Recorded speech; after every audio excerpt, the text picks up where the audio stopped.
Hello! Today, I will bring you the case of a cruel and unethical serial killer whose atrocious acts such as murdering innocent elderly, assaulting women, and even raping children have become his obsession. And with a relatively high IQ, he has managed to evade the police for a long time. In June 1993, in Baihua County in northeast China, an extremely brutal case occurred. A woman and her 11-year-old daughter were brutally murdered in their own home. When the police arrived at the scene, they found the victims lying sideways on the stove, their bodies covered in stab wounds. The entire house was drenched in the stench of blood, with the walls, floor, and stove all stained. The woman's daughter was found in the basement behind the house. Typically in northeast China, each family has a basement used to store food during the winter, and the victim's family was no exception. The basement was quite large but had no lighting, so the police could only use flashlights to navigate it, step by step. As they went deeper, they were hit by a strong odor of blood. A little further in, the police suddenly felt their feet stepping on something soft and shining the flashlight down, discovered the naked body of a young girl. The victim's pants were pulled down to her ankles and her shirt was pulled up. Her hands were bound with a bamboo rope soaked in oil. All the police present were horrified to see the victim's head turned 180 degrees, facing upward. It was clear that she had endured unimaginable agony while still alive. The police investigation revealed that the woman found dead in the kitchen was named Hua Dongxia, aged 34, and the daughter in the basement was named Hu Mengmeng, who had just turned 11 years old. Hu Mengmeng had been sexually assaulted by the perpetrator before her death, and her body also showed signs of physical abuse. Her neck was nearly severed, with only a small strip of skin still connecting her head. Why was a mere 11-year-old girl subjected to such brutal treatment? Even experienced police officers could not bear to witness this scene. Therefore, the police were determined to catch the perpetrator and bring them to justice. However, after the investigation, they found that the crime scene had been completely cleaned up by the perpetrator, except for the traces of semen in Hu Mengmeng's body. Fortunately, a neighbor provided a suspicious piece of information. According to him, on the day before the incident, he had seen a man leaving Hua Dongxia's house, but due to the poor lighting, he could not clearly see the man's face. He only remembered that the man was tall, of average build, and had a small mustache. After hearing this, the police immediately began investigating Hua Dongxia's social relationships. It didn't take long for them to find a suspect, Mo Yu, Hua Dongxia's superior. Mo Yu, 45 years old and married, had pursued Hua Dongxia multiple times, but she had rejected him. Could this be the reason behind the deaths of Hua Dongxia and her daughter? Thinking this, the police immediately summoned Mo Yu to the station for questioning. Mo Yu admitted that he had indeed harbored ill intentions towards Hua Dongxia, but she had ignored him. Furthermore, his physical description matched the witness's account completely. If the blood type and semen traces matched, the police would have sufficient evidence to identify him as the perpetrator. However, the results again disappointed the police. After checking and testing, they found that Mo Yu's blood type was type O, while the test results of the semen showed that the perpetrator's blood type was type A. This indicated that the perpetrator was a different person, so Mo Yu was removed from the list of suspects. Immediately after the discovery of Hua Dongxia's murder, the police immediately blocked the only road in and out of Baihua County to prevent the perpetrator from escaping. During that time, the entire police force of Baihua was involved in the largest search ever conducted, checking all males aged 15 and above within a 10 kilometers radius of the crime scene. This was an extremely wide investigative scope. So in order to accurately identify the perpetrator from the many suspects, in addition to comparing their appearances, they also needed to compare their DNA. The DNA technology at the time had many limitations, so the police encountered a lot of difficulties. The continuous DNA testing gradually consumed the semen sample, and after several trials, it was reduced to a size no bigger than a fingernail. Therefore, the police dared not act recklessly anymore, because if they failed, they would have no more evidence related to the perpetrator. Finally, this massive search ended with regret from everyone. Just as the police were feeling confused about the investigation of the criminal's whereabouts, another strange case occurred in Baihua County. In the winter of 1994, the police received a report of a fire at an apartment unit 302 in the county. The firefighters arrived at the scene immediately after receiving the report. Through firefighting efforts, the fire was quickly extinguished, but the suspicious thing was that after the fire, the female homeowner, Zhang Yan, had mysteriously disappeared. The police not only could not find her body, but also could not contact her relatives. Ultimately, why did a living person disappear so irrationally? Therefore, the police conducted another investigation at the scene of the fire. and discovered that this was an arson case. But the more suspicious thing was that the power cord of the rice cooker in the apartment had disappeared.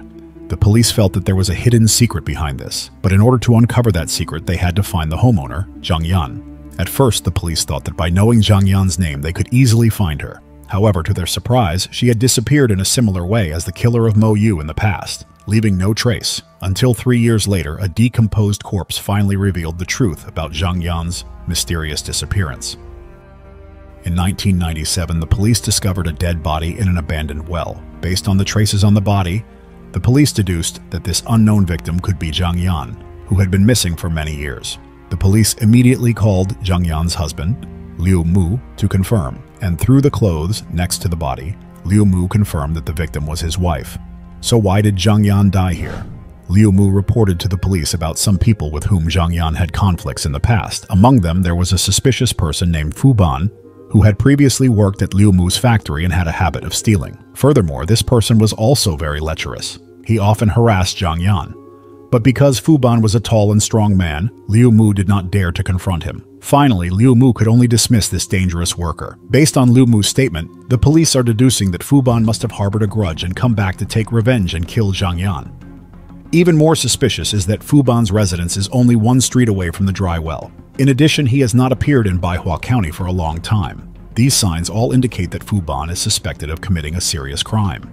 Even the police could not find Zhang Yan's underwear next to her body, which means there is a high probability that she was sexually assaulted before being killed. The missing power cord from the rice cooker had been tightly wrapped around the victim's wrist, and there were 3 sharp stab wounds on her chest, especially at the location of her heart. These characteristics immediately reminded the police of the murder case of the mother and daughter, Mo Yu. A neighbor of Mo Yu had previously said that on that night, the man who came out of Mo Yu's house had an average build, a height over 1.8 meters and a mustache. Coincidentally, Liu Mu also said that Fu Ban was a rather large person, about 1.85 meters tall, so the police immediately deduced that Fu Ban could be the one who killed the mother and daughter, Mo Yu and Hu Mengmeng. Therefore, the police conducted a raid on Fu Ban's house, but unfortunately the criminal had long disappeared.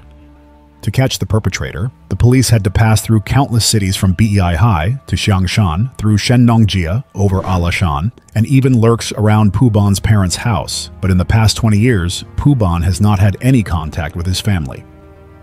When the police suspected that Fu Ban might have disappeared from this world, the case suddenly made a new breakthrough. With the continuous development of modern technology, DNA testing has become increasingly sophisticated. Compared to the investigation methods used in the past, now a small sample can provide information from many different perspectives. This information can even help the police directly identify the perpetrator. In 2012, after the efforts of some experts from the Ministry of Public Security, the DNA fragments preserved for nearly 20 years finally shed light on the murder case of Mo Yu and Hu Mengmeng. The DNA matching results showed that the remaining fragments at the crime scene belonged to Fu Ban. This meant that the police could be sure that the person who killed Mo Yu and Hu Mengmeng 19 years ago was Fu Ban, who was still on the run. Furthermore, through computer data matching, the police filtered out a name that matched Fu Ban's DNA information: Liu Tongdao from Guangdong. In 2013, Fu Ban was arrested in Bac Hoa district under the alias Liu Tongdao. Faced with the clear evidence presented by the police, Fu Ban could not deny it and confessed to all his crimes. According to Fu Ban's testimony, in 1993, when he visited his sister-in-law's house, he saw Mo Yu passing by in a car and was immediately captivated by her beauty. After visiting and investigating further, Fu Ban learned that Mo Yu had divorced and was now living alone with her daughter. So he hatched a bold plan. On the night of the incident, he stealthily broke into Mo Yu's house. At the time, Mo Yu was preparing dinner for her daughter in the kitchen. Fu Ban immediately propositioned Mo Yu for sexual relations, but she strongly resisted and drove him out of the house. At first, Fu Ban just laughed and joked with Mo Yu, but he never expected that Mo Yu would boldly kick him in the groin, enraging him. At that point, Fu Ban completely lost his mind, grabbed a knife, and stabbed Mo Yu, killing her on the spot. When Hu Mengmeng was doing her homework in her room and heard the commotion, she rushed out to see her mother lying in a pool of blood. Hu Mengmeng was terrified and began to cry uncontrollably.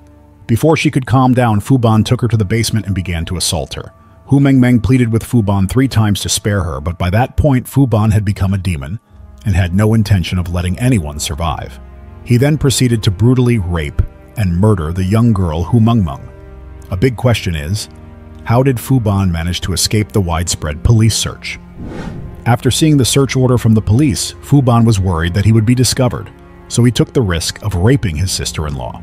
In this way, he successfully got himself imprisoned to hide. At that time, the police were concentrating all their attention on the people living around the crime scene and did not conduct checks on the prisoners. That's why Fu Ban took advantage of this way to escape the police hunt.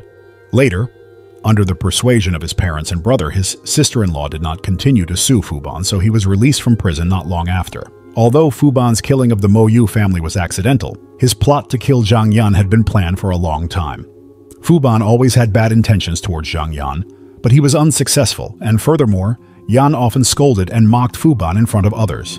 This made Fu Ban feel humiliated and led to the idea of revenge. On a snowy night in 1994, Fu Ban followed Yan and broke into her house. He used anesthesia to make Yan unconscious, then burned down her house and used electrical wires to tightly bind her hands in order to carry out the brutal torture. Finally, he killed Yan and threw her body into a dry well. Continuing the third case, in 1998, Fu Ban killed an elderly couple in a robbery.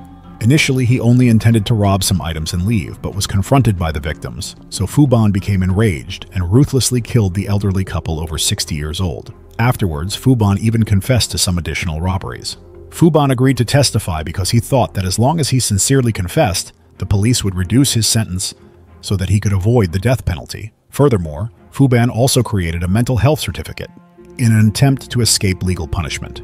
But this time he could not deceive the police, and in the end, the court rejected this request. In 2014, Fu Ban was sentenced to death. Normally, after Fu Ban was executed, his body would be taken home by his family. However, no one in the family agreed to receive it, so Fu Ban's remains were eventually donated to the medical school to become specimens for student research. This can also be considered the only good deed he did in his life.